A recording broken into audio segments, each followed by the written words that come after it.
Micrófono apagado, ahora sí. Ahora sí, gracias, muy buenos días. Bueno, nuestro interés en la entrevista, obviamente, además de los últimos developments que hay con los estudios que están haciendo ustedes de la transmisión del virus, nosotros también tenemos la misión de celebrar a todos los latinos que están contribuyendo en contra de la lucha contra el COVID. Entonces, por eso estamos muy emocionados de que estén haciendo este trabajo ustedes en Colorado. Y si no les importa empezar nada más con una breve plática de por qué usted se está dedicando a esta área y cómo empezaron estos nuevos descubrimientos que están haciendo ahora, y bueno, sobre todo qué son los updates que podemos ofrecer, de si realmente la transmisión es tan airborne como se está diciendo, realmente qué es lo que tiene que hacer uno para cuidarse y qué proyecciones hay. Será la nuestra, es un poco larga. De acuerdo. Un momento que me pongo esto mejor. Bueno, pues en cuanto a cómo yo en particular me metí a este tema, pues yo normalmente trabajo en cosas de contaminación y cambio climático, de aerosoles, que usan todas las mismas técnicas, pero no de transmisión de enfermedades. Entonces, en marzo yo estaba prestando mucha atención al COVID, pues por preocupación personal, y me preguntaba si la transmisión por aerosoles sería importante. Y en marzo me contacta Lidia Morasca, que es una científica australiana, que ha trabajado mucho en esto, que estaba tratando de formar un grupo de expertos de muchos países y de muchos temas interdisciplinar para escribir a la OMS y tratar de convencerles de que se tomasen más en serio la transmisión por aerosoles, ¿no? Entonces, yo me uno a este grupo y ahí a partir de ahí empiezo a aprender mucho y me doy cuenta que la OMS no se entera de lo que está pasando y no escucha, ¿no? Y entonces ahí es por lo que, pues de allí hasta hoy es por lo que estamos haciendo esto, ¿no? Y la otra parte de la pregunta era... La otra parte de la pregunta es, ¿cuáles son los últimos, no descubrimientos, pero en todo lo que han descubierto últimamente, en los últimos avances, si ha cambiado un poco la perspectiva de la contaminación a través de las... sí. Sí, sí. Bueno, sí, pues como le digo, pues cuando yo empecé a trabajar esto en marzo, en abril y empezamos a hablar con la OMS, pues entonces en el grupo de expertos nadie se atrevía a decir cómo de importante sería, ¿no? Todo el mundo pensaba que seguramente era algo importante. Entonces, según ha ido pasando el tiempo y se va acumulando la evidencia, yo creo que es bastante importante, o que es la mayoría, y en mi caso yo pienso que es como las 3/4 partes, si no más, del contagio, ¿no? Y esto se basa en que hay mucha más evidencia por esto y que lo que dice la OMS y la CDC aquí de que son estas gotículas, de esto casi no hay ninguna evidencia. Y se basa en unos errores bastante gordos de la física, ¿no? Que no la entienden y se niegan a entenderla, vamos, o se niegan a darle importancia. Entonces, ¿cuál sería el mito, por ejemplo, más fuerte en el que estamos cayendo todos en cuanto a la transmisión aérea del virus? Vale, pues el mito. Hay varios mitos. Un mito muy extendido es que te dicen, es que lo que demuestra que no es transmisión aérea es que no es muy contagioso como el sarampión.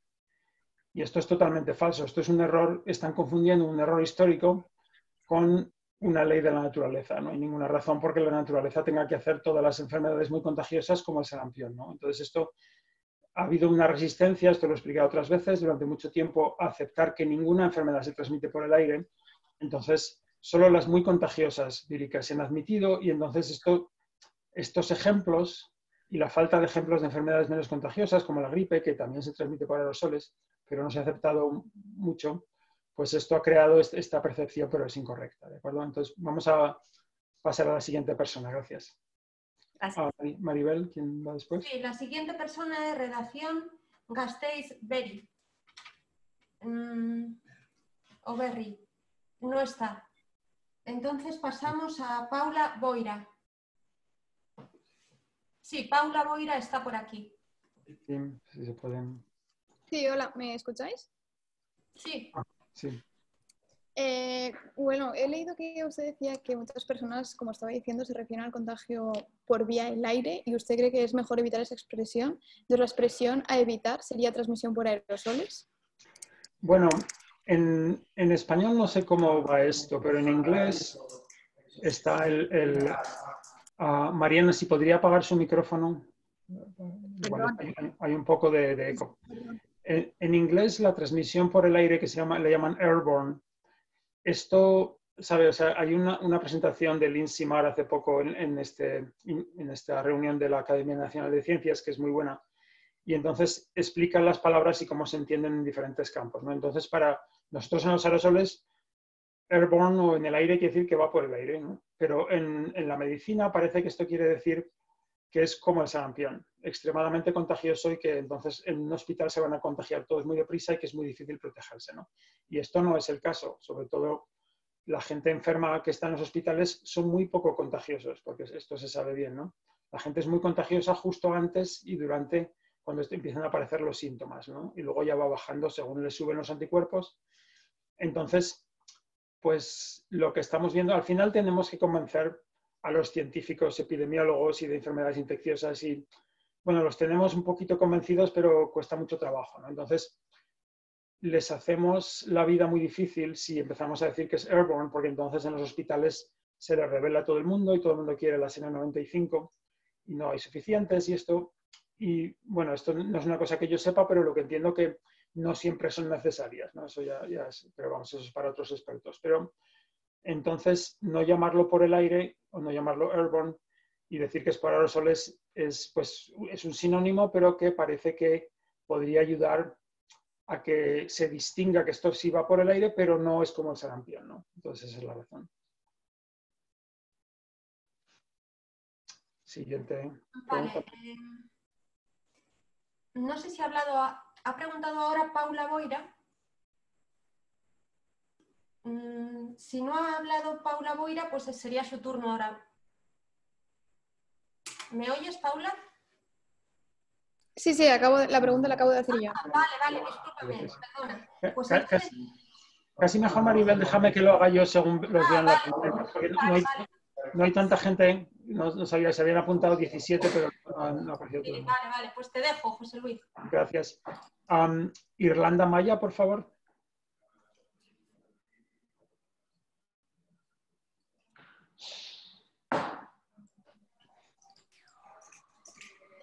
Hola, ¿qué tal, doctor? Muchas gracias por esta conversación.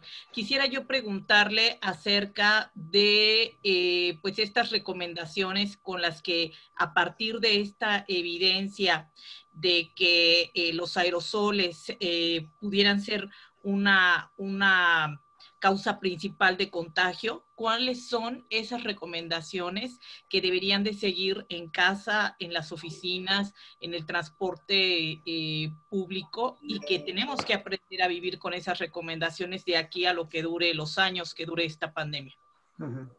De acuerdo, pues las recomendaciones, lo primero es entender que todo lo que nos han dicho hay que seguir haciéndolo, ¿no? Hay que seguir lavándose las manos, el virus también se transmite por superficies y hay que mantener la distancia.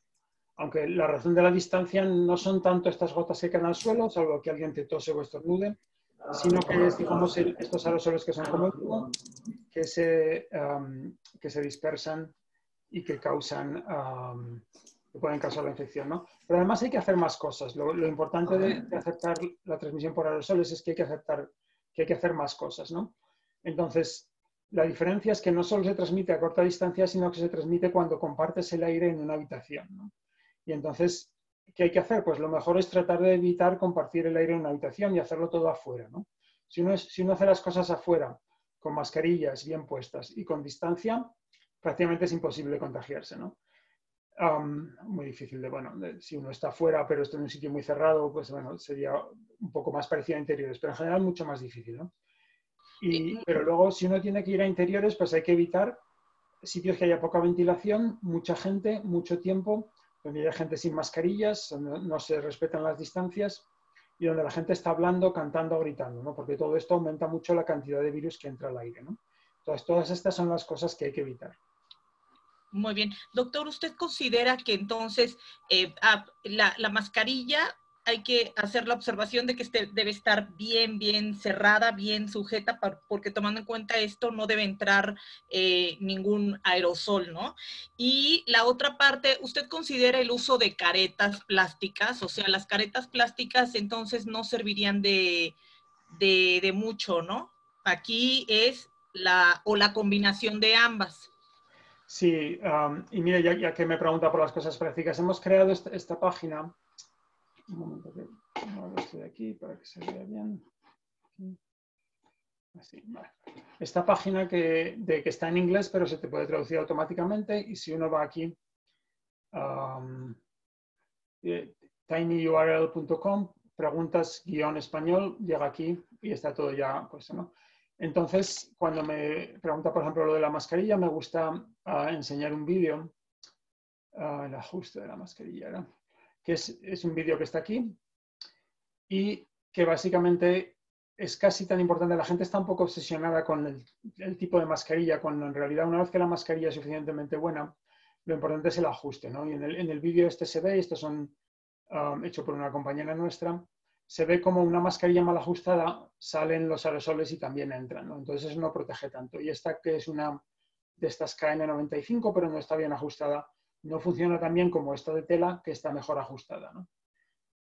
Entonces el ajuste es muy importante y realmente la cosa más fácil que se podría hacer inmediatamente es si comunicásemos todos que hay que ajustarse la mascarilla bien. Una mascarilla bien ajustada, ¿cómo se mira? Pues cuando te la ves, que no tengas ningún hueco en ningún sitio, ¿no? Si tienes un hueco en la nariz, si tienes huecos, eso es un problema. Otra forma de ver que está muy ajustada es cuando respiras, se te pega la cara, y cuando expiras se separa, porque el aire al entrar y salir por la tela de la mascarilla hace fuerza y la mueve, ¿no? Si eso no pasa, eso quiere decir casi seguro que el aire está yendo por los agujeros, ¿no? Y en cuanto a lo de las, no sé dónde está también por aquí lo de los visores o las pantallas, esto no sirve para mucho en cuanto a los aerosoles. Esto es útil en un hospital si hay gente tosiendo, una situación así, donde te tosen, y entonces sí que es bueno tener una barrera como esta, ¿no? Y protege también los ojos. Pero, digamos, en una clase, como dicen, es que un profesor y va a llevar solo esto no sirve casi para nada, ¿no? Porque los aerosoles se meten por ahí. De hecho, casi podría ser contraproducente, porque los humanos producimos calor y tenemos como un cilindro de medio metro alrededor nuestro donde el aire sube por el calor que nosotros producimos. Se llama la pluma térmica humana. Entonces, cogería los aerosoles que están por la habitación, los pone en el visor y se acumulan allí. Entonces, esto no lo recomendamos. Lo que sí recomendamos es protección ocular, ¿no? Sobre todo en situaciones de más riesgo. Se sabe, esto se ha demostrado ya, que el virus se puede depositar en el ojo y a partir de ahí iniciar una infección, ¿no? Entonces, por ejemplo, gafas así cerradas, ¿no? Estas son unas gafas que aquí en Estados Unidos valen $8 y simplemente están más o menos cerradas para que no haya un camino fácil del aire de entrar a la cara, ¿no? Entonces, pues a lo mejor en la calle esto no hace falta, pero una persona que va a estar en un colegio dando clases muchas horas, definitivamente recomendaría algo así. A ver. Muchas gracias, doctor. Gracias a usted. Tenemos Juan Rodrigo. Siguiente. Hola, José Luis. Sí. Buenos días a todos los colegas que están ahora presentes. Yo soy Juan Morales, periodista del diario La Última Noticia de Chile. Un gusto. Me quedo dando vueltas un poco siguiendo con la mascarilla. Las mascarillas, aunque estén bien ajustadas, ¿sirven para impedir que las partículas de aerosol penetren y uno las evite respirar? Es decir, si yo estoy en una habitación confinada, mal ventilada, con más gente, y uso la mascarilla bien ajustada, ¿me puedo contagiar igual de todas maneras con aerosol? Sí. Es una pregunta. Sí. Esto, déjale que están viendo mi pantalla, ¿no? Sí. Pues entonces, mire, en esto consiste en que son... Doctor, perdón, tantito, es que vamos a tomar el inserto, estamos grabando para usar lo que usted está diciendo. No sé si Mariana pudiera apagar su video para que solamente en la imagen que tomemos salga el doctor y sus comentarios, de favor. Perdón. Se lo puedo apagar yo, de acuerdo. A ver, entonces estaba lo que decía Juan. Mire, pues son capas de protección y esto lo pregunta mucho. La gente pregunta, si yo llevo mascarilla, ¿puedo estar adentro todo el tiempo que quiera? No. En realidad, lo único, como ya les he dicho antes, lo único que es realmente de alta protección es estar afuera. Afuera con mascarilla y con distancia. Adentro siempre hay un riesgo, ¿no? Y hay que implementar muchas capas de protección, ¿no? Entonces, este es el caso del coro que hemos estudiado, tenemos un artículo sobre el coro de Estados Unidos, donde se infectaron 53 de 60, ¿no? Que es el 80 y tantos por ciento. Y esto quiere decir esta barra, ¿no? Entonces, si uno, no lo veo muy bien, pero aquí me parece que aumentamos la ventilación. Y entonces baja el contagio, pero no se reduce a cero. Aquí, en vez de aumentar la ventilación, ponemos un limpiador de aire. Pues pasa esto. Un momento que voy a ver qué dice aquí. Sí, aquí nos ponemos buenas mascarillas. Pues sí, baja la probabilidad de contagio a la mitad, pero no baja a cero, ¿sabes? También depende de lo bien puestas que estén, ¿no? Si están mejor puestas, las mascarillas mejores, pues igual baja un poco más, pero no va a bajar al 0 o al 1%, ¿no? Y aquí en este siguiente, en vez de ser 2 horas y media, hacemos que el ensayo sea más corto, ¿no? Pues también baja, ¿no? Entonces, haciendo solo una de esas cosas, no elimina la probabilidad de contagio, ¿no? Entonces, si hacemos ahora todas a la vez, todas estas 4 cosas a la vez, entonces sí que ya la hemos bajado un factor de 10. En vez del 80%, se contagia el 8%, pero todavía hay contagios, ¿no? Bueno, este era un caso muy extremo, ¿no? Estaban cantando mucho tiempo poniendo muchos virus en el aire, ¿no? Pero ahora fíjese, si sin hacer nada más, simplemente tomamos este coro y lo hacemos afuera, el contagio ya baja a una cosa muchísimo más baja, ¿no? Entonces, en realidad, la medida más fácil siempre que se pueda es hacerlo todo afuera. Y la gente me dice, bueno, es que afuera hace frío, hace calor, tal. Es verdad, pero contagiarse también es un problema, ¿no? Y hay un artículo en el New York Times en 1910, una epidemia de tuberculosis en Nueva York, hicieron todas las clases afuera en un invierno muy duro, ¿no? Entonces, y hay fotos allí, los niños con un montón de abrigos, pero funcionó. Entonces, sí se podía hacer allí en 1910, yo creo que en muchos sitios se podría hacer muchos días, ¿no? Y hacer todo lo que se pueda afuera, y yo creo que las autoridades lo que deberían es tomar todos los parques, dividirlos en trozos para las escuelas y para o cosas así, ¿no? O locales más grandes, a lo mejor ahora no se están usando los estadios de fútbol o no se están usando locales de convenciones, pues estos también, que son más grandes y más ventilados, dividirlos para las actividades más esenciales, ¿no? Sobre todo los colegios, las escuelas, las universidades, ¿no? Disculpe, un poco de lo mismo. Si yo tengo la mascarilla bien puesta, una mascarilla no N95, sino una mascarilla quirúrgica, esa que venden en las farmacias cualquiera, emito aerosoles, es decir, estamos claros que no gotícula, no gotas grandes, pero emito aerosoles, tan mucho, poco. Depende de la mascarilla. Mira, les puedo mandar después, hay un enlace que han hecho los compañeros que están probando muchas mascarillas, ¿no? Porque hay muchas mascarillas nuevas y las están probando. Entonces, depende de lo que buena sea la mascarilla y depende mucho de lo bien ajustada que esté, ¿no? Pero vamos a decir nuestra estimación es que si uno lleva una mascarilla quirúrgica bien puesta, pues cuántos aerosoles salen a la habitación, a lo mejor baja a la mitad. O a lo mejor baja la tercera parte, si la lleva muy bien puesta y es una mascarilla buena, ¿no? Pero no baja a cero. O sea, para bajar a cero, eso es casi imposible, pero haría falta una de estas N99 muy bien ajustada, que le hayan hecho la prueba de ajuste. O sea, bajar cosas a cero, esto son cosas de la guerra bacteriológica, ¿sabes? Hace falta técnicas más avanzadas que lo que... Entonces, las mascarillas, digamos, la idea para la población es disminuir. Pero claro, si usted lleva la mascarilla y lo baja a la mitad, y la otra persona que está respirando lleva la mascarilla y lo baja también a la mitad, entonces esto se va acumulando, ¿no? Y a la vez va habiendo menos contagios, entonces la probabilidad de que vaya usted a un sitio y haya alguien contagiado es más baja, porque se han contagiado menos, ¿no? Entonces, con esto de la pandemia se sabe que es un incendio a cámara lenta, ¿no? Si lo dejamos ir, es exponencial, va creciendo, va creciendo, va creciendo, y cambiar un poquito la tasa de crecimiento, bajar al 10 o 20%, al cabo de un mes es una diferencia enorme, ¿no? Entonces, estas cosas que parecen, hay muchas discusiones que las mascarillas no sirven o que no son perfectas. Sí, no son perfectas, pero sí que sirven. Y no hace falta que sean perfectas para controlar la pandemia. Gracias. De acuerdo. Carolina Mella, por favor.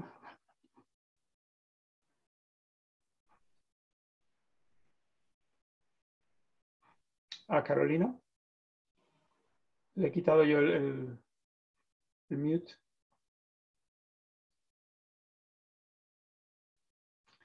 No parece que esté. Hay una persona que dice Guillermo, le quito el mute.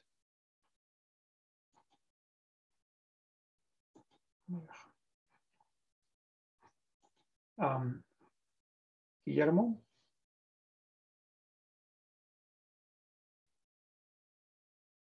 No les oigo. Ah, aquí. Oh, Guille.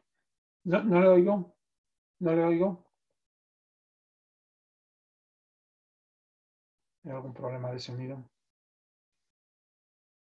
Venga, pues mientras arregla el problema de sonido, vamos a ver con el siguiente.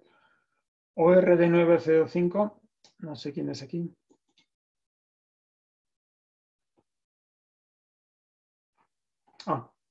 Sí. ORD905, ¿tienen preguntas?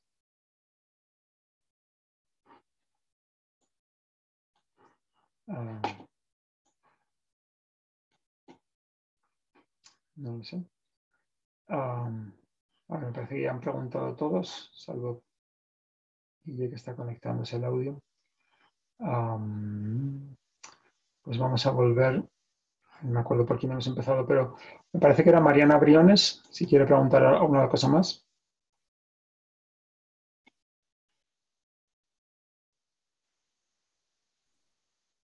Ay, gracias. Sí, para cerrar a mí me queda claro entonces las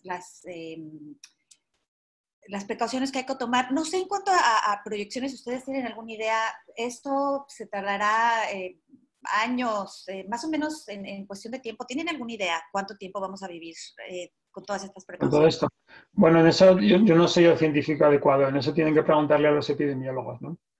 Vamos, por lo que se escucha, pues aún nos queda tiempo hasta que se controle. Pero bueno, hay los test rápidos de lo que yo veo como observador, no es mi campo de científico, ¿no? Pero los test rápidos de antígenos, que parece que son baratos, si se pudieran desplegar de forma masiva, esto tiene mucho potencial, porque, como les decía antes, la gente que está contagiada no contagia lo mismo en todo momento, sino que contagian poco o nada cuando se acaban de contagiar, luego justo antes de empezar a tener síntomas, contagian muchísimo y el primer día de los síntomas y luego ya baja muy deprisa, ¿no?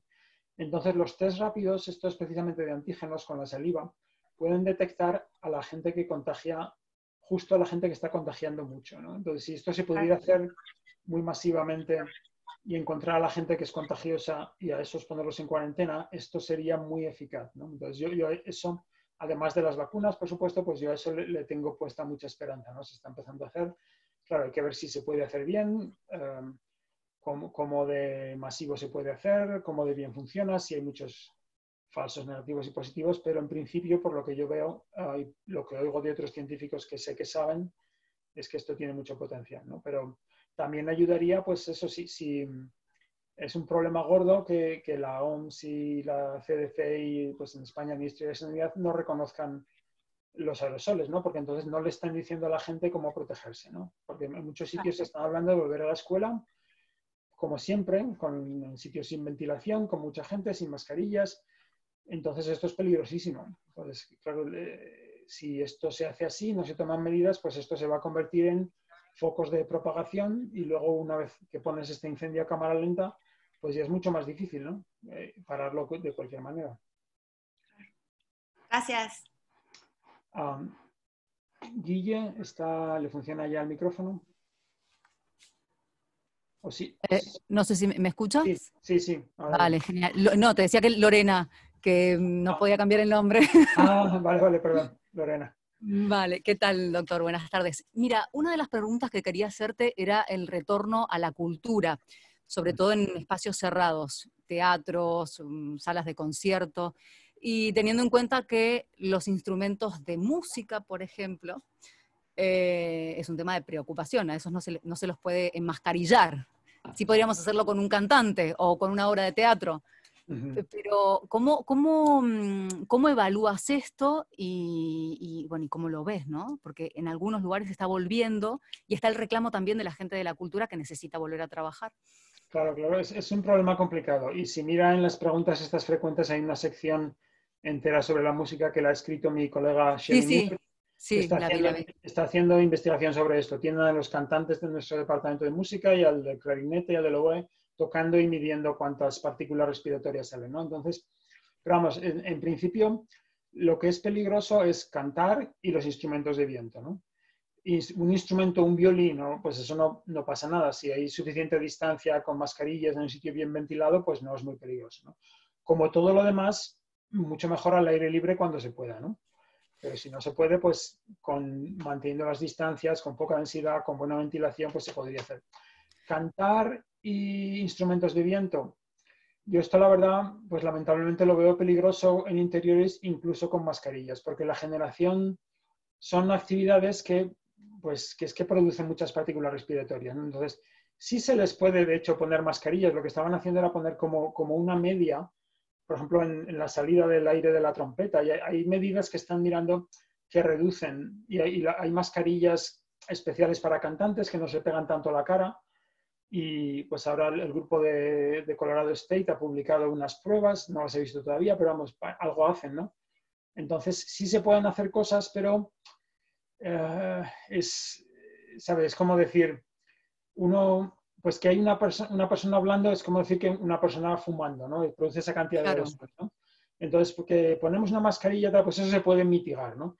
Pero si dices, es que hay un coro y hay 50 personas cantando, entonces es que es como 50 personas fumando 50 cigarros cada uno, o bueno, el que esté contagiado fumando, y entonces ya sí se puede reducir, pero eso no acaba de ser. Yo lo siento, claro, por la gente que me escribe, gente de foros y cómo vamos a vivir, y digo, bueno, pues hay que vivir para... Hay que vivir. Primero hay que vivir. Vale, y después tengo otra pregunta que tiene que ver con el aire, pero el aire de afuera, el aire, ¿no? Sí. La parte externa. A principios de la pandemia hubo un estudio en Italia de la adhesión del SARS-CoV-2 a partículas de contaminación. Actualmente se está haciendo un estudio con varios científicos que se llama RESCOP, la investigación. No sé si sabes algo de esto o no, porque había lugares en donde había habido más propagación y eran los lugares con más contaminación. No se sabe todavía, está en estudio, pero quería saber si tú sabías algo de esto. Y vi aquel estudio y comenté en su día, en realidad hay un error muy extendido, y es que la gente piensa que el virus está solo en el aire, que el virus son 0.1 micras y va por ahí por el aire solo, ¿no? Claro. Entonces, esto es un error porque no hay nada no hay manera de tomar un virus de tus pulmones o de tu saliva y ponerlo en el aire solo. Así no es como funciona. O sea, se producen partículas en tus pulmones cuando colapsan los bronquios, o en las cuerdas vocales cuando vibran y está todo mojado, o cuando hablamos y al vocalizar, decimos una T o lo que sea, salen ahí aerosoles, ¿no? Entonces, esos procesos no pueden tomar un virus y ponerlo solo en el aire. Lo que hacen es tomar partículas mucho más grandes, a lo mejor de 3 micras, y ahí hay un virus, ¿no? Y el resto de la partícula es saliva o mucina, cosas de estas, ¿no? Y entonces estas partículas no necesitan adherirse a la contaminación. De hecho, son mucho más grandes que la contaminación. Entonces, si se adhiere, porque la contaminación son 200, son 0.2 o 0.3 micras, la mayoría, ¿no? Mientras que estas partículas a lo mejor son de 3. Entonces vamos a decirle que la contaminación es del tamaño de un gato, las partículas del virus son del tamaño de un elefante. Entonces, si el gato se le pega al elefante, el elefante no se da cuenta. O sea, que se le pegue la contaminación a la partícula del virus, a la partícula del virus, eso no le importa, ¿no? Entonces esto parten de ese error, y que yo sepa esto no tiene ningún fundamento, ¿no? Luego hay otra cosa que ya es más factible, que es que si uno vive en un sitio con mayor contaminación, la contaminación, que es lo que estudiamos en tiempos normales, pues daña los pulmones, ¿no? Y claro. Entonces, este daño de los pulmones puede hacer que si uno se contagia, es posible que pueda hacer que uno se contagie mejor, aunque con la contaminación no lo sé. Con el humo del tabaco existe lo que llaman la paradoja del tabaco, que parece que el tabaco, si uno fuma mucho, hace más difícil contagiarse. Y esto parece que es porque los receptores del virus están en los cilios de nuestros pulmones, que digamos van limpiando lo que entra. Claro. Entonces los receptores están allí. Y esos receptores se han destruido, entonces hay menos sitios, aunque esos fumadores respiren un virus, tienen menos sitios para que el virus enganche. Pero lo que se ve es que si sí se contagian, entonces la enfermedad es más grave, ¿no? Precisamente por los problemas que tienen los pulmones. Entonces es posible, y esto incluso tal vez se ha estudiado y no me he enterado porque no le estoy prestando atención, pero es posible, en mi opinión, que la contaminación pudiera tener un efecto parecido, que a lo mejor puede incluso no afectar o incluso a lo mejor proteger un poco del contagio, pero que si uno se contagia sea peor, ¿no? Luego hay otra cosa que me he mencionado, y es que se ve que hay sitios como cuando estaba, por ejemplo, todos los casos en Milán y en Madrid, la gente decía, pues que son los sitios más contaminados donde hay más casos. Y dice, bueno, pero esto me parece que es como es una correlación que no tiene que ver con la causa, ¿no? Simplemente en Milán y en Madrid hay mucha más gente que viaja internacionalmente, que vino de China y que viaja a otros sitios y que hay muchas reuniones y tal. Y entonces, simplemente es una propagación más rápida en los sitios que están más conectados, ¿no? Tiene más que ver con eso, ¿no? ¿O con la densidad poblacional también? También, pero también primero tenía que llegar el virus de China y tenía que llegar, claro. y si llega con 20 personas diferentes, se va a dispersar mejor que si estás en un pueblo donde no viene tanta gente de fuera, ¿no? Y entonces la mala suerte de que... Entonces por eso se ve, yo creo que en las zonas rurales, aquí en Estados Unidos, en muchos sitios, el virus llega más tarde, pero una vez que llega, pues es igual de malo que en otros sitios, ¿no? Pero eso tiene más que ver con esas otras cosas. Vale. No sé si te puedo hacer una más cortita. Sí, venga, sí, parece que no. Vale. No, bueno, una que te he hecho por Twitter, que me respondiste, que te agradezco mucho. Una gran preocupación que hay, sobre todo en la Argentina, que la gente sale al supermercado. Bueno, acá también, pero allá quizás no está Amazon, no están estos servicios tanto online, ¿no? Que te preguntaba sobre, lo has respondido igual también recién, sobre el tema de la protección ocular. Está visto por lo que has ido contando que protección muy alta tampoco es que hay mucha, por más que uno se ponga una KN95, que acá hay mascarillas falsas, hay una gran venta de mascarillas falsas, que eso es un problema también que tenemos. La seguridad no es muy, muy alta, pero se baja un poco. Pero la idea es, una persona que va al supermercado, ¿cómo se blinda? Aunque quede ridículo. ¿Cómo se protege? Una mascarilla bien ajustada, ¿no? Es lo más importante, ¿no? Y si es una de tela de buena calidad o una KN95, si es de verdad, sobre todo, y se ajusta bien, ¿no? O sea, las KN95 funcionan bien si se ajustan bien, pero se ve incluso que para los trabajadores de salud, precisamente, pues muchos no se las ajustan bien porque son más difíciles, porque van por las orejas en vez de ir por detrás, ¿no? Entonces simplemente hay que prestarle atención, ¿no? Pues a lo mejor hay que hacerle un nudo detrás de la oreja o hay que cambiarlo un poco o hay que cruzárselos. Entonces uno tiene que pasar un tiempo en el espejo o con su marido o su mujer viendo a ver cómo se ajusta bien, ¿no? O sea, darle un esfuerzo correspondiente a su importancia. Es que es la cosa más importante que podemos hacer, ¿no? Es no solo llevar la mascarilla, sino llevarla bien. Luego, la protección ocular, esto es un tema... Se sabe que se contagia, no se sabe cuánto, ¿no? Parece que estamos todos de acuerdo los científicos que no es tan fácil contagiarse por los ojos que respirando, ¿no? ¿Por qué? Pues precisamente respirando cada muy poco tiempo estamos tomando 1 litro de aire, otro litro de aire, entonces es una gran cantidad de aire la que entra en contacto con nuestra nariz y nuestros pulmones, ¿no? Mientras que los ojos, digamos, pues sí, pasa el aire, pero hay una partícula por ahí tal que pase por ahí y que se desvíe, esto es una cosa menos probable, ¿no? Entonces, sería un poco lo que explicabas antes de que se tiene que adherir a una partícula porque claro, el ojo no respira, digo. Sí, el ojo no respira, la partícula, digamos, se va moviendo por el aire y tiene que tener la suerte de que venga una corriente de aire y la lleve al ojo, ¿no? Esto pasa, ¿no? Bien. Si uno está en un sitio donde hay mucho polvo, pues se nota que le molestan los ojos, ¿no? Esto pasa, ¿no? Pero es menos probable. Hay una estimación que se hizo para la gripe que decían que era el 1%. Que era 100 veces más por la respiración y el 1% por los ojos. Y esto lo comenté por Twitter, pero había expertos que decían, eso a lo mejor es demasiado bajo. Entonces a lo mejor le digo, pues a lo mejor es el 10%. Esto igual estarían todos de acuerdo. Entonces, sí es importante proteger los ojos, pero tampoco, lo más importante es la mascarilla, ¿no? Y proteger los ojos, yo diría, hombre, pues los trabajadores del supermercado, un profesor en una escuela, un policía, alguien que está constantemente con gente, que su trabajo es estar constantemente con gente, o en un hospital, ¿no? Estas personas deberían todos llevar alguna protección ocular, ¿no? Como mínimo, como esas gafas que les he enseñado de los $8, hay cosas mejores, ¿no? Que valen un poco más caras, pero yo haría algo así. Para una persona que va al supermercado, pues hombre, no es mala idea, pero tampoco, ¿qué voy a decir? No...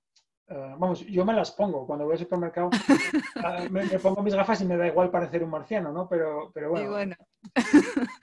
Yo no diría, no es lo más, creo que es más importante ajustarse la mascarilla, porque uno puede pasar de a lo mejor de filtrar el 20% a filtrar el 70%, ¿no? Mientras que la protección ocular, yo creo, con lo que yo entiendo y lo que le he explicado, que no puede hacer tanta protección, ¿no? Entonces, es una cosa, primero enfóquese en la mascarilla y luego en la protección ocular.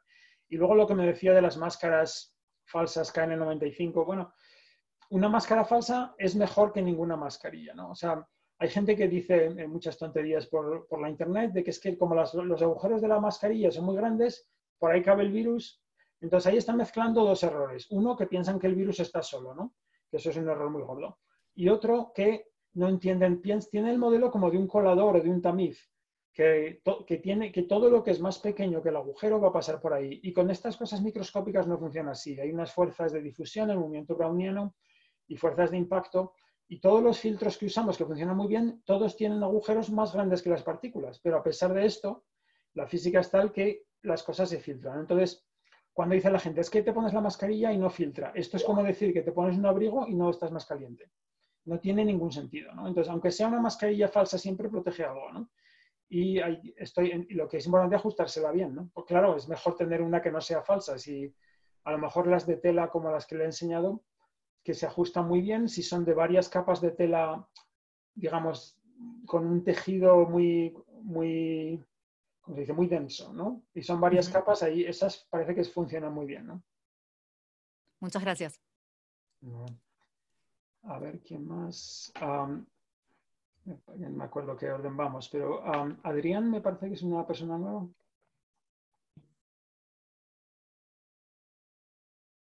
Adrián, ¿tiene alguna pregunta? Le he quitado bueno, en realidad, a ver, voy a poner el vídeo. No. Da igual, no importa el vídeo, simplemente pregunte.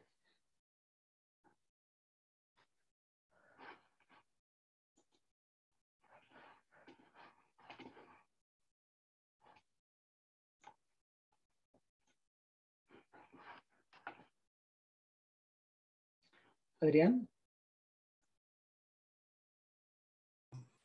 ¿Me oye? Y ahora sí, le había vuelto a dar a apagar la voz. Ah, a mí lo que me llama la atención y no termino de comprender bien es, yo se da la paradoja que mi mujer es enfermera aquí en Madrid, y entonces lo que ella me cuenta es, a los enfermos no se les administra, a los enfermos de COVID no se les administra aerosoles porque es más peligroso a la hora de contagiarse el personal sanitario. Las auxiliares de enfermería, por ejemplo, no sacuden las sábanas porque saben que puede existir una mayor facilidad pues, para que se produzca este contagio. ¿Cómo luego es posible que la OMS, por un lado, no reconozca que a través de los aerosoles se están produciendo o se pueden producir contagios de coronavirus? Bueno, la OMS sí reconoce, y esto ya hace tiempo que lo reconoce, un momento que le apago para el ruido, hace tiempo que reconoce que, que los procedimientos de generación de aerosoles en un hospital pueden producir aerosoles contagiosos, ¿no? Si a uno le hacen una intubación a un enfermo, esto siempre lo han reconocido ya desde, yo creo, desde marzo y antes, ¿no? Lo que no reconocen son los aerosoles, digamos, en la sociedad. O sea, lo que les llevamos 6 meses diciendo es que hablar, respirar, cantar, gritar, son procedimientos de generación de aerosoles. Y esto es lo que no entienden, ¿no? O sea, cuando estoy hablando, están saliendo partículas respiratorias de mí, que son trocitos de saliva y trocitos de mi fluido respiratorio, van flotando por ahí y uno los puede respirar. Esto pasa en todo momento, ¿no? Esto es lo que no entienden, ¿no? Ellos dicen, no, esto es muy improbable, esto... Vamos, en el último informe del 9 de julio lo que han dicho es que, o sea, cambiaron cuando mandamos la carta con los 239 científicos, pues cambiaron de decir que era prácticamente imposible a decir, bueno, a lo mejor pueden leer el informe por internet y dice algo así como, es posible, pero hace falta mucha más investigación. O sea, lo dicen, es muy incierto y no toman medidas al respecto, ¿no? Y de hecho le puedo decir que no se lo creen porque tengo un compañero que trabaja en la OMS y me dice que en la central de la OMS en Ginebra nadie lleva mascarillas. Porque la OMS dice que si uno puede mantener una distancia de 1 metro de los demás no necesita mascarillas. Y los verán en las ruedas de prensa de la OMS donde están a más de una distancia de 1 metro y sin mascarillas, ¿no? cuando en realidad tendrían que dar ejemplo. Cuando hay una situación de interiores, el que habla es el que más importante es que lleve la mascarilla, no como se ve que el que habla va y se quita la mascarilla. No, no, ese se la tiene que poner, porque al hablar son 10 veces más partículas respiratorias y al cantar o gritar 50 veces más, ¿no? Entonces, si la persona que habla es la que está infectada, esto está aumentando muchísimo la probabilidad de contagio, ¿no?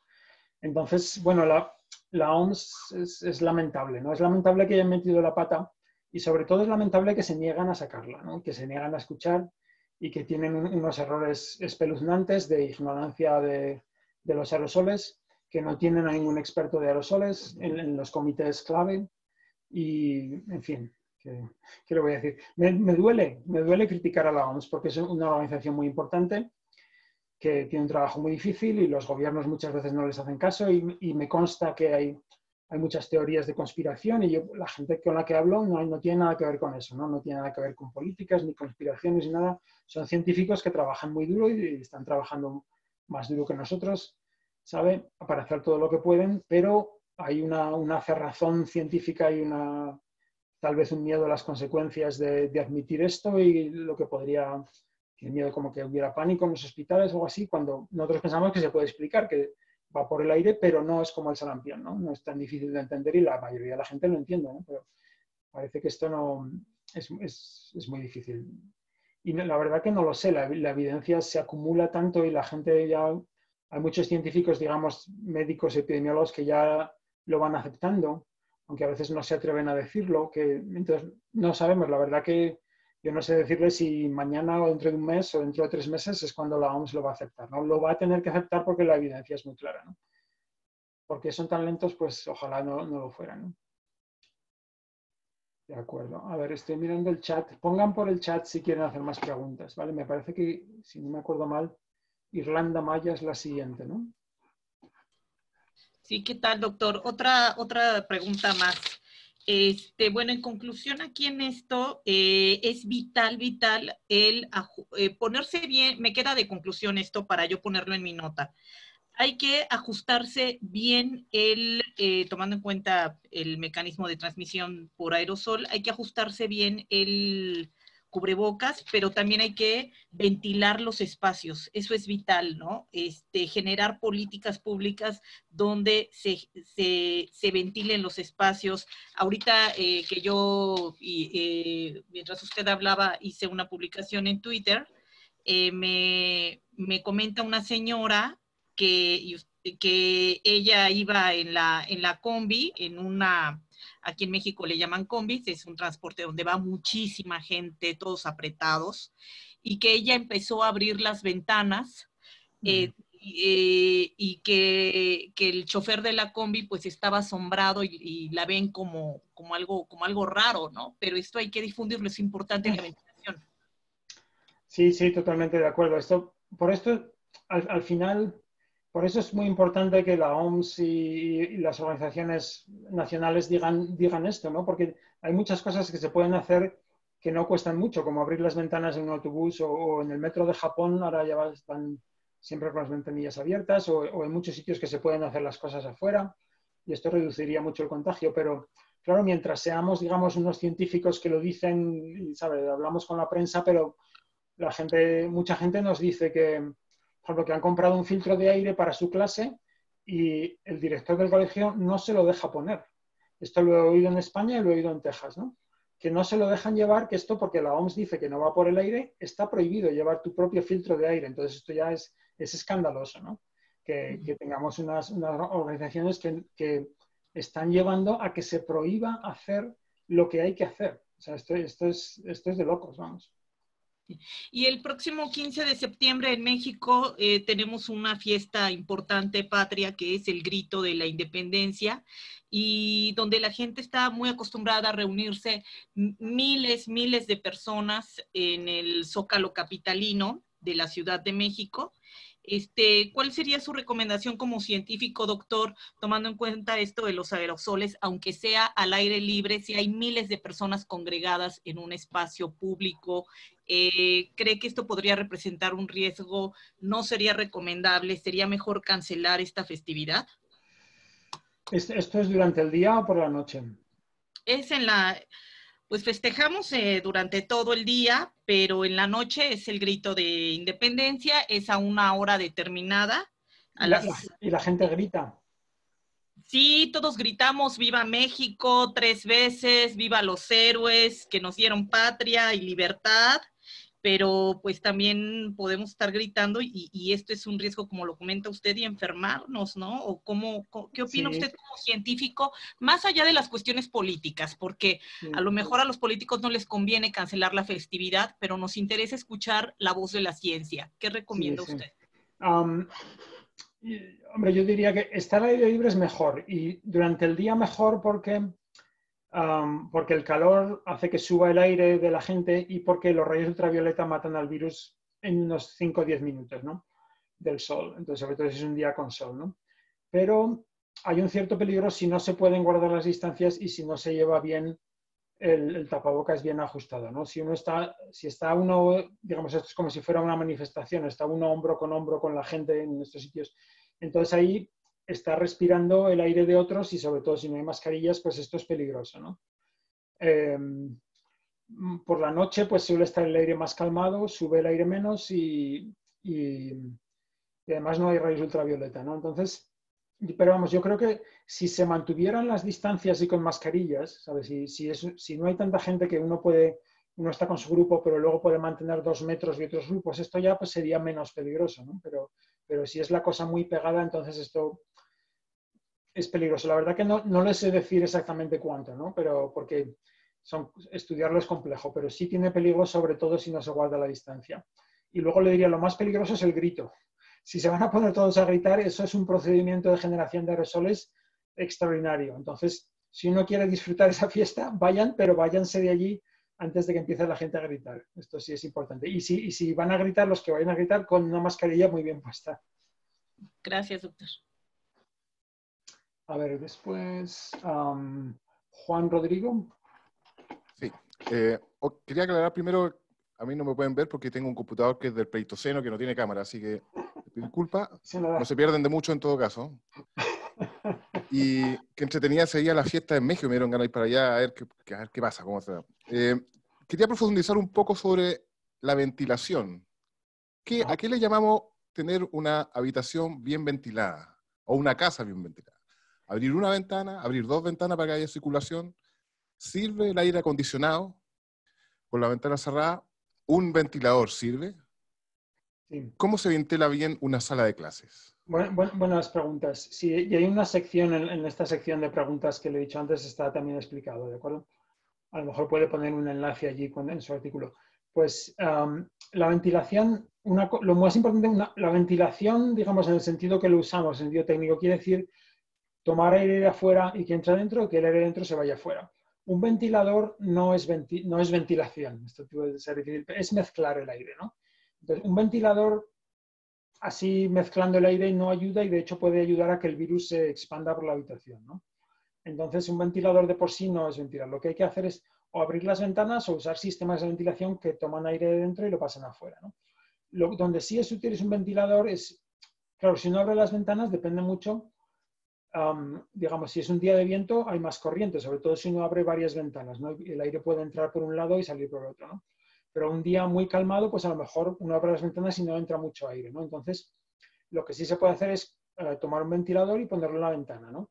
Que eche a lo mejor el aire de dentro afuera o que traiga aire de fuera y lo meta dentro, ¿no? Entonces, esto sí funciona bien, ¿no? O cosas de este estilo. Esto sí es ventilación. Los aires acondicionados, depende.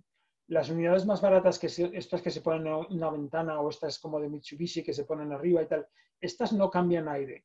Aquí viene un líquido que se ha enfriado por el refrigerador, que es la máquina de aire acondicionado, viene este líquido y enfría el aire que ya está dentro de la habitación y lo vuelve a poner en la habitación. Y no suelen ni filtrar ni traer algo de afuera, ¿no? Entonces, esto es como un ventilador. O sea, a veces no hace daño, a veces lo hace mezclando el aire, ¿no? El caso del restaurante de Gwangju, de Cantón, que ha estado mucho en las noticias, pues ahí tenían una unidad de estas de aire acondicionado que no traía ningún aire de afuera, pero lo mezclaba y lo enfriaba, ¿no? Y ahí ese aire que se movía contagió a mucha gente, ayudó a contagiar a la gente, ¿no? Entonces, aire acondicionado así no funciona. Y una cosa que decimos, y perdón el ruido, no lo tengo aquí, pero tengo un chisme muy pequeño, que es como, digamos, de este tamaño, este sirve para otra cosa, pero es de este tamaño, que mide el CO2, ¿no? El dióxido de carbono. Y esto es muy útil, ¿no? Y se pueden comprar a uno como por $100, $150 y funcionan bien, ¿no? Y entonces, ¿esto para qué sirve? Bueno, pues afuera hay como 400 partes por millón del aire son CO2, ¿no? Y esto es por lo que el cambio climático, todo esto tiene que ver con esas 400, ¿no? Pero en interiores siempre hay más porque los humanos respiramos CO2, expiramos CO2, ¿no? Entonces, en un sitio poco ventilado, en una escuela poco ventilada, pues en vez de 400 puede haber 3.000 o 5.000. ¿Sabe? Y en un sitio bien ventilado, pues a lo mejor hay 700 o 800, ¿no? Hay una clase en mi universidad que la han ventilado bien y durante la clase había 700 partes por millón, ¿no? Entonces, es una diferencia muy grande. Cuanto más alto es el número, más aire que otros han exhalado está uno respirando, ¿no? Entonces, y el CO2 nos sirve porque es una cosa muy fácil de medir y que nos indica cuánto virus puede haber, no sé, alguien contagiado. Entonces, lo que nosotros recomendamos es pues, que cada escuela o cada ayuntamiento, cada empresa, o sea, $150 es mucho para una persona, pero para una empresa o tal, pues o para se podría permitir entonces, comprar uno de estos y ir yendo por diferentes salones en la escuela o por diferentes partes de la empresa cuando está la gente trabajando y a ver cuánto es el CO2, ¿no? Y los sitios donde el CO2 sea más alto es donde es más importante intervenir y hacer algo, ¿no? Allí es donde hay que abrir más las ventanas o allí es donde hay que poner más filtros de aire portátiles o allí a lo mejor, si no se puede hacer nada, allí es donde no hay que reunirse. Entonces hay que encontrar un sitio alternativo, ¿no? Gracias. ¿Quién va después? Un momento, voy a encontrar el chat. Aquí. Digo. Crónica. Sí, hola. Yo quería preguntar, ¿se me oye? Sí. Sí, mira, quería preguntar porque estábamos hablando de que el silencio sería al final digamos, un arma de prevención muy, muy eficaz. No sé si nos puede hablar un poco por este tema de estar callados, si ayudaría a reducir el virus y en qué porcentaje se podría disminuir el contagio. Sí. Pues esto sería una medida eficaz, ¿no? Porque sabemos que en cuanto a las partículas respiratorias, pues si solo estamos respirando son 10 veces menos que si estamos hablando o 50 veces menos que si estamos hablando fuerte, ¿no? Entonces, sí que convendría bajar la voz dentro de lo posible, ¿no? Y también con las mascarillas. Esto es una medida buena de prevención.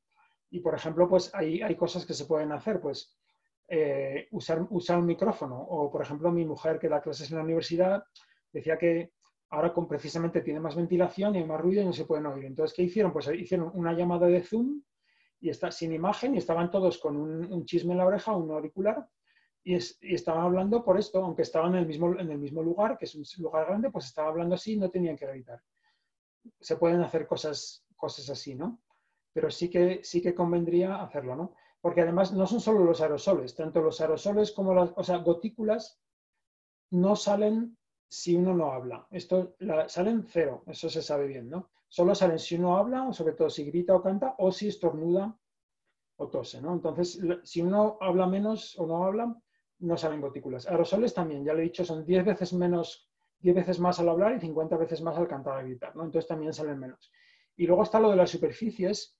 Uno se puede contagiar por superficies, pero mucho de esto es cuando los aerosoles y las gotículas que salen de nosotros se depositan en superficies y luego las tocamos, ¿no? Se depositan en el suelo y luego al andar los podemos volver a poner en el aire, ¿no? Entonces, todas las fuentes de contagio que se saben, todas se reducen si uno habla menos, ¿no? Claro, entonces, a veces también ya estamos todos un poco locos del confinamiento y todo esto es difícil para la salud mental, ya dicen, ya no hay que hablar, ya me voy a tirar por la ventana, ¿no? Entonces, claro, hay que hacerlo de manera lo más inteligente posible, ¿no? Hay gente alguno que me ha escrito indignado que es que usted dice que ahora no hay que hablar. Y, no. Yo digo que hay que reducir el volumen y tratar de encontrar alternativas. Una vez que por esto me duele que no lo reconozcan, porque en realidad una vez que uno admite que va por los aerosoles, hay muchas cosas que se pueden hacer y se entienden fácilmente y uno las puede explicar y la gente se le ocurren cosas. Por ejemplo, a mi mujer se le ocurrió esto de hablar con sus estudiantes en la misma clase a través del Zoom, que yo no se lo había dicho, pero una vez que lo entiende, se le ocurrió esta cosa y funciona muy bien, ¿no? Pero si uno no sabe, cuando hablo con los de la OMS me dicen, es que no es importante decir que es para aerosoles. Lo que es importante es lo que nosotros decimos. Decimos que hay que ventilar. Y esto lo dicen, y de hecho yo estoy en un comité de la OMS donde les ayudamos a hacer un documento sobre ventilar, ¿no? Ellos dicen, esto es lo importante. Y lo que yo les digo es, sí, ustedes han dicho que hay que ventilar, pero a mí en las escuelas en España y los planes de los gobiernos de España nadie decía nada de ventilar.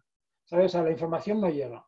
La gente lo entiende cuando entiende cómo se transmite el virus. Entonces, se ponen las pilas, se dan cuenta de que es importante y se les ocurren cosas para mejorar la situación que a mí no se me han ocurrido, porque yo no estoy allí y porque igual son más listos, ¿sabes? De acuerdo. Mariana Briones otra vez. Me pregunta los aviones. Sí, yo nada más quería saber porque se está hablando ahora de los filtros estos, creo que se llaman EPA, HCP, no sé el acrónimo que significa, pero supuestamente algunas líneas aéreas están ya diciendo que tienen estos filtros y que entonces ya no hay tanto contagio. Yo quisiera saber si es verdad o si todavía es un riesgo muy grande para una persona vulnerable, por ejemplo, una persona de edad avanzada, tomar un vuelo en estos momentos. Sí. Para la última pregunta, sí. Para una persona vulnerable, yo no tomaría un vuelo en estos momentos. De hecho, yo, que no soy muy vulnerable, pues yo no me voy a meter en un avión, a no ser que haya una emergencia, hasta que no esté vacunado, ¿no? A lo mejor soy más precavido que la media, y ahí tengo compañeros que saben de esto igual o más que yo, que sí se han metido en algún avión, ¿no? Con respecto a lo que me dice la seguridad de los aviones modernos, como un avión grande de Boeing o de Airbus, de los que cruzan el Atlántico, estos aviones sí tienen estos filtros EPA, que quiere decir, EPA es High Efficiency Particulate Filter, algo así, es filtro de alta eficiencia. Y esto quiere decir que un filtro EPA prácticamente no se le escapa ninguna partícula, ¿no? Todas las partículas que entran que llevan el virus, allí se quedan en el filtro, ¿no? Entonces esto funciona muy bien. Entonces, en los aviones grandes, digamos, si uno se imagina la sección del avión, el aire, los filtros chupan por el lado, filtran y vuelven a soltar. Hay como una circulación lateral dentro del avión, ¿no? Entonces, sí que el aire está bastante limpio. El peligro es si la persona que está justo junto a ti es la que está contagiada y antes de que él, digamos, se pueda chupar el aire por el lateral, el aire de esa persona te llega a ti, sobre todo si están hablando sin mascarilla, tal y cual.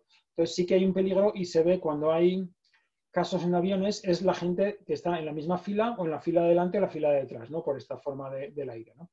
Entonces, esto es en los aviones grandes.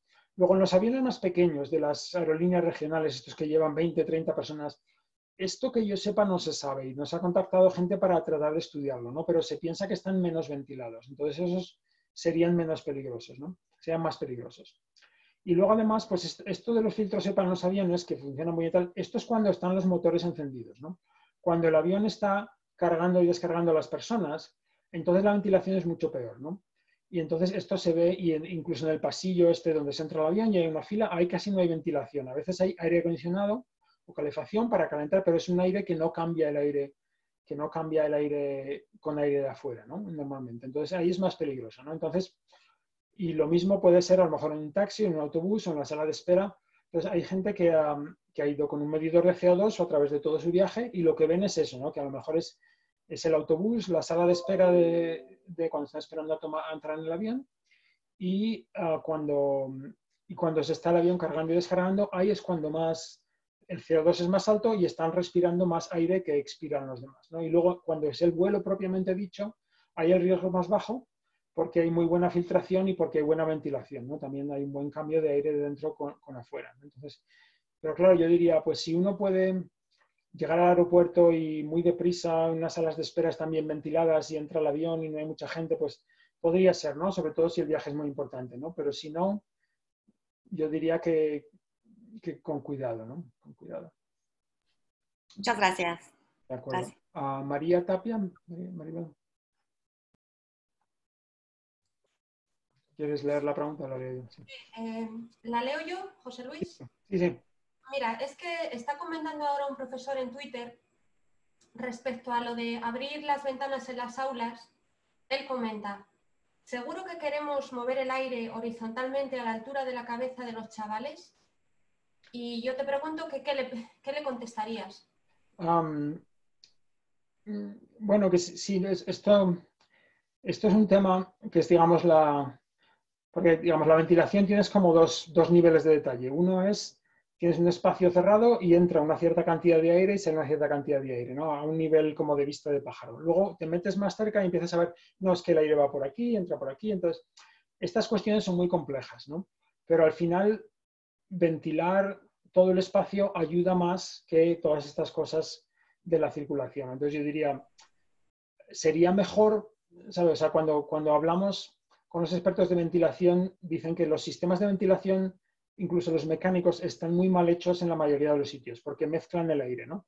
Lo que deberían hacer es que el aire a lo mejor sale por abajo y se chupa por arriba, ¿no? Y entonces el aire que sale de un niño ya no va al otro niño horizontalmente, sino que va hacia arriba y allí se filtra y tal, ¿no? Pero claro, esto son cosas complejas que no se pueden improvisar, ¿no? Entonces, salvo que haya una ventana en el techo, por suerte, ¿no? Pero si no, pues, ¿qué le vas a hacer? Los chavales tienen que llevar mascarillas y ventilar siempre va a ayudar más que el peligro que crea el movimiento de aire, ¿no? Porque al final el aire se mezcla, ¿no? Si uno está en un aula, pues si hay una corriente, pues el aire va de un niño a otro a lo mejor en 10 segundos y si tienes las ventanas cerradas le cuesta 100 segundos, pero al final durante todo un día el aire que respira un niño les va a llegar a los demás, ¿no? Vale, gracias. De acuerdo. ¿Hay alguna pregunta más? No veo nada más en el chat. Si hay alguna pregunta más, quítense pongan el micrófono, pregunten. Si no, ya lo dejamos. Yo tengo una última pregunta, si fuera posible. De acuerdo. ¿Influye la capacidad de contagio por aerosol en invierno o en verano? Estoy hablando no en el exterior, sino adentro. Y sí, lo pregunto por los casos de estos clústeres que se detectaron en ciertos frigoríficos, sí, Alemania, Estados Unidos, donde influye un poco el espacio en lugares fríos para donde uno exhala y se ve como el vaho. Sí. A ver, hay dos temas diferentes, digamos, en su pregunta. Uno es, se sabe con este virus y otros virus que el virus conserva, ¿no? Cuando los virólogos quieren mandarle virus a otro laboratorio, lo congelan, ¿no? Y si lo enfrías, el virus sobrevive mejor, ¿no? Entonces esto, si estás en un espacio interior como estas plantas la planta esta de la fábrica de carne de Alemania, pues esto parece que está bastante claro que el que hiciera mucho frío ayudaba a que el virus sobreviviese más tiempo y se acumulase, ¿no? Esto es un efecto, ¿no? Pero luego hay otro efecto para el invierno que igual acaba siendo más importante, ¿no? Que simplemente, y es por lo que se piensa que la gripe, o sea, la gripe en el invierno hay más y luego cuando se pasa el invierno no tenemos gripe, ¿no? Y luego vuelve otra vez. Esta estacionalidad de la gripe en realidad no se entiende muy bien por qué se causa, ¿no? Pero la hipótesis, y mire que llevamos años con la gripe, ¿no? Pero la hipótesis más clara, más fuerte, que tiene más evidencia, es por dos cosas. Porque en invierno pasamos más tiempo en interior y entonces hay más probabilidad de contagiarse, y porque en invierno el aire interior está más seco. Porque la humedad afuera es más baja y calentamos el aire, entonces el aire en invierno está más seco. Y estos virus, como este coronavirus, el virus de la gripe, son virus que tienen una capa de lípidos, como una capa, digamos, de grasa, dijéramos, que los recubre y sobreviven mejor en un ambiente seco. Si las partículas están secas, el virus sobrevive más tiempo, ¿no? Y hay un estudio que lo hemos puesto ahí en las preguntas donde esto se demuestra. Entonces, estas cosas son las que nos dan miedo de cara al invierno con esta transmisión, ¿no? Que la gente va a pasar más tiempo dentro y además con un virus que va a durar más tiempo, ¿no? Entonces esto puede aumentar los contagios, ¿no? Y aunque a lo mejor no es lo que pasa con las epidemias, ¿no? Lo que les decía antes, es un incendio a cámara lenta. Entonces no hace falta que aumente el contagio 30 veces. Con que aumente un 5% es como el interés compuesto, como en una hipoteca, ¿no? Y nunca acabas de pagar porque es que el interés se va acumulando, entonces si esto aumenta el contagio un 5 o 10%, pues esto hace mucho más difícil de controlar la pandemia. Al cabo de un mes tienes el doble de casos, ¿no? Y no sé si alguien más tenía alguna pregunta. No, yo solo, perdone, no sé si lo han dicho antes o no, simplemente quería preguntar, esta rueda de prensa luego nos van a pasar el enlace. Sí, cuando una vez que terminemos, esto hay que esperar como 30 minutos a que el Zoom, digamos, lo convierte en un fichero MP4 y una vez que tenga el enlace, ya es un enlace por internet y yo se lo envío a ustedes, ¿no? A los que han estado en la rueda de prensa. Ya, por último, disculpe, ahora sí que termino, se lo juro.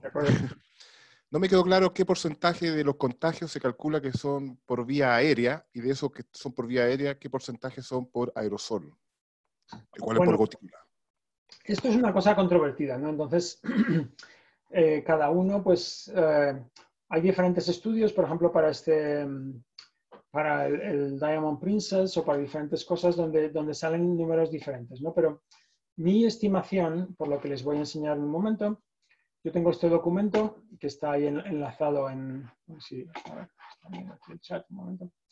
Si van a este sitio que dice tinyurl.com aerosol pros cons, les llevará a este documento, ¿no? Yo aquí tengo, es como un documento de trabajo donde yo comparto con otros científicos y vamos poniendo la evidencia a favor y en contra de aerosoles, ¿no? Entonces, evidencia a favor de aerosoles, mucha. En contra, nada. Para las superficies hay evidencia a favor y hay evidencia que no es muy importante, ¿no? Para las gotículas, pues prácticamente no hay evidencia a favor y hay mucha evidencia en contra, ¿no? Y si uno lo hace de otra forma es hacerlo como en esta tabla, ¿no? Es una cosa verde quiere decir que hay evidencia, si hay dos que es muy fuerte y si hay una X que no hay evidencia, ¿no? Entonces, y son diferentes formas de verlo, ¿no? Entonces, lo que yo entiendo, o sea, yo aquí no pretendo que yo represento a todos los científicos que piensan, yo digo mi opinión, ¿no? Mi opinión es que los aerosoles son a lo mejor el 75%, las superficies son el 20% y las gotículas son el 5%. Y las gotículas solo son importantes si alguien tose o estornuda hacia ti y te acierta. Esa es la única situación en que las gotículas son importantes, ¿no? Si no, son despreciables, ¿no? Y esto es un error muy grave de la OMS que no lo entienden, ¿no? Pero vamos, esa es mi impresión. Yo creo que otros científicos, hay muchos científicos que piensan que los aerosoles son por lo menos igual de importantes que las otras dos y si no son más importantes, ¿no? Pero mi impresión es esta, que los aerosoles son las 3/4 partes, o tal vez más, tal vez estoy siendo conservador y tal vez son el 90 o el 95%, pero ahí ya eso es muy incierto, ¿no? Pero, ¿cómo más que iba a decir? Bueno, y la otra cosa es que, claro, esto depende de la situación. Yo le doy unos porcentajes y estoy hablando de una situación de hablar con gente sin síntomas, ¿no? Si uno está en un hospital donde está todo el mundo tosiendo, esos porcentajes no se aplican, ahí hay muchas más gotículas, ¿no? Pero, digamos, una gran parte del contagio, sabe todo. La propagación de la epidemia, mucha gente no sabe cómo se ha contagiado, ¿no? Y se acordaría si alguien le hubiera tosido en la cara, ¿no? Entonces, la epidemia se propaga con mucha gente que no tiene síntomas y estos casos de superpropagación, ¿no? Y en un caso de superpropagación como el del coro, pues nosotros entrevistamos a los del coro y les preguntamos, ¿había alguien tosiendo? Y dice, sí, una persona oyó toser una vez, pero vamos, no le tosió una persona en la cara a 53. Esto es absurdo, ¿no? Entonces, se tuvo que transmitir por aerosoles, ¿no? Pero claro, en una situación, si nos dejamos de lavar las manos, pues entonces subirá la parte de superficies. Si ventilamos mejor y nos ponemos mascarillas mejor, pues bajará la parte de aerosoles, ¿sabes? Esto es más complicado, ¿no? Pero así como para orientación, yo diría que los aerosoles son las 3/4 partes. Entonces, lo que yo digo es que hay que poner más esfuerzo en ventilar, limpiar el aire, hacer las cosas afuera, que en desinfectar.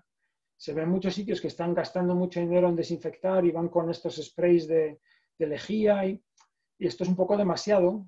Me lo dicen los expertos en superficies que esto es demasiado y sin embargo no están haciendo absolutamente nada para la ventilación. Entonces, esto es un problema grave de que los recursos que son escasos, en todas partes hay falta de recursos, pues que se están gastando en cosas que no sirven o que, eso es demasiado fuerte, no es que no sirvan, pero que no son las más importantes, ¿no? Que las causas más importantes se están descuidando. De acuerdo, ¿hay alguien más? Si no, puedo tomar una pregunta más, si no ya lo dejamos, que me doy cuenta que tengo una entrevista con la BBC ahora y voy tarde. Estamos listos. Muchas gracias por tu tiempo, José Luis. Gracias a ustedes. Parece que esto más o menos ha funcionado bien. Gracias por su tiempo. ¿De acuerdo? Pues entonces cuando esté la grabación, la pongo y se la mando por correo a todos. Supongo que estaban todos en la invitación del calendario, ¿no? Si alguien no estaba en la invitación del calendario, por favor enviarme un correo para poder enviarles la grabación, porque si no, solo lo recibirán los que estaban en la invitación, ¿de acuerdo? Un saludo a todos los colegas de Latinoamérica y de España también, desde Chile. Sí, y si lo quieren compartir, yo vamos, lo que de momento se lo iba a dar a ustedes, digamos, porque han hecho el esfuerzo de atender, para que tengan un tiempo de escribir sus artículos, ¿no? Pero luego, si se lo quieren pasar a colegas suyos, por mí está bien. ¿Alguna cosa más o ya lo dejamos? Nada más, pues bueno. Tengo aquí la cosa compartida. Pues ya muchas gracias por su tiempo y muchas gracias, Maribel. Muchas gracias, muchas gracias. Gracias. Gracias, muchas gracias. Hasta luego.